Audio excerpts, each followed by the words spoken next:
contrairement à tous ces jeunes qui ont suivi une tendance, nous, en tant que patients diabétiques, on en a besoin pour vivre en fait.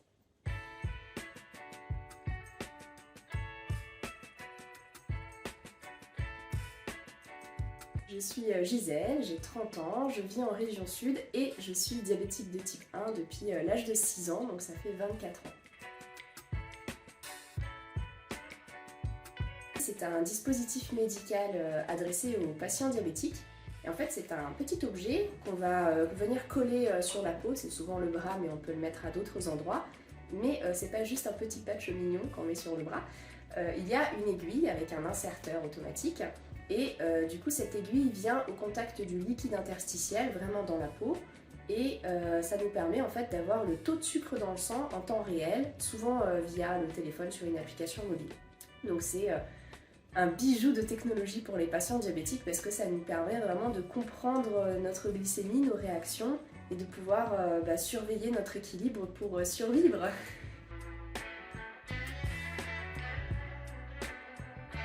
Pour ceux qui n'ont pas suivi l'affaire, en septembre dernier, il y a eu une sorte de phénomène sur les réseaux sociaux et du coup des gens en parfaite santé se sont mis à porter des capteurs de glycémie. Il y a eu un livre qui est sorti, un livre minceur, qui s'appelle Glucose Révolution.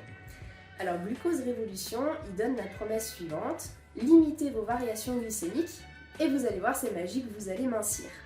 Du coup, il y a eu un espèce de buzz sur les réseaux sociaux avec énormément d'influenceurs TikTok qui se sont mis à vanter les mérites des capteurs de glycémie pour mincir. Donc du coup, résultat, on a eu une vague de jeunes qui voulaient absolument porter un capteur de glycémie et qui ont dévalisé les pharmacies, voilà.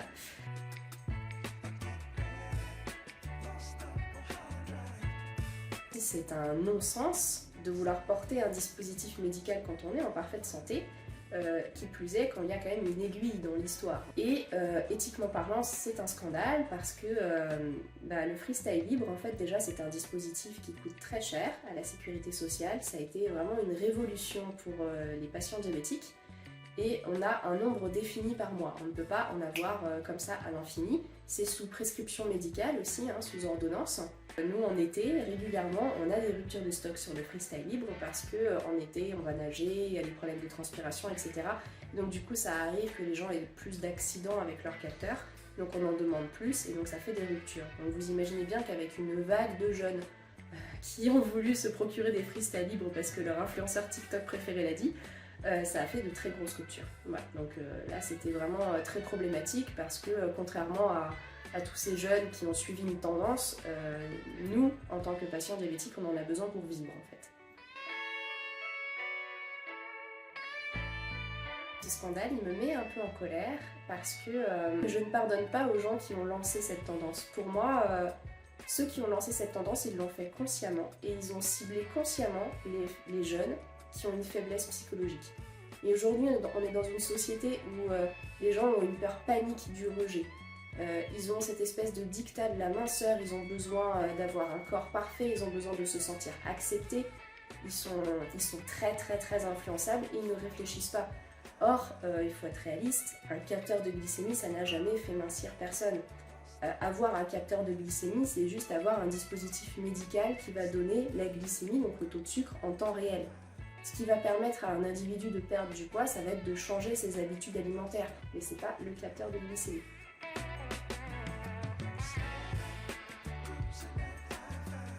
Pour obtenir un freestyle libre, il faut une ordonnance médicale. Et je ne comprends pas à quel moment un médecin digne de ce nom peut se dire « Mon patient est en parfaite santé, mais il a envie de perdre un peu de poids avant l'été, je vais lui prescrire un freestyle libre. » Pour moi, c'est incroyable. Et au-delà du fait que ça nous fasse des ruptures de stock en tant que patient diabétique, je trouve que c'est dangereux aussi pour les individus qui l'utilisent, parce que le freestyle libre, c'est très addictif. Dans le sens où une fois qu'on a cet appareil qui nous donne notre glycémie en continu, ça arrive très fréquemment parmi les diabétiques qu'on devienne obsédé par ce chiffre. Et je pars du principe qu'un jeune qui décide de porter un dispositif médical alors qu'il est en parfaite santé, qui implique une aiguille en plus, juste parce que son influenceur TikTok préféré l'a dit, je pense que cette personne-là, elle n'est pas armée contre ça. c'est forcément quelqu'un qui va finir par développer une obsession sur le chiffre et qui en plus va mal l'utiliser parce que pour quelqu'un qui n'est pas diabétique et qui a un pancréas qui fonctionne parfaitement, le pancréas il fait son job, il va délivrer de l'insuline et il va réguler le taux de sucre. Donc les variations de toute manière elles vont être minimes, c'est pas intéressant d'avoir une courbe plate, c'est pas intéressant d'avoir une ligne en fait, c'est pas parce que la personne arrive à avoir une ligne dans la journée qu'elle va mincir, elle est dans la cible glycémique de toute manière et la vie c'est pas une ligne droite en fait, donc je pense que c'est vraiment dangereux d'un aspect psychologique pour ces gens-là de vraiment se focaliser que sur ça. Mincir c'est une globalité, il y a beaucoup d'autres facteurs et pour vous donner un exemple concret, moi en tant que patiente diabétique, je suis capable de manger un repas fast-food et d'avoir une courbe plate. Parce que j'ai une connaissance de mon corps, parce que j'ai des outils avec une pompe à insuline qui font que je vais pouvoir délivrer la bonne quantité d'insuline et gérer ce pic l'hyperglycémie, c'est quand la glycémie augmente. Et ça ne veut pas dire que mon fast-food était bon pour la santé, mais ma courbe peut être plate. C'est pas le seul facteur qu'il faut prendre en compte, c'est pas pertinent.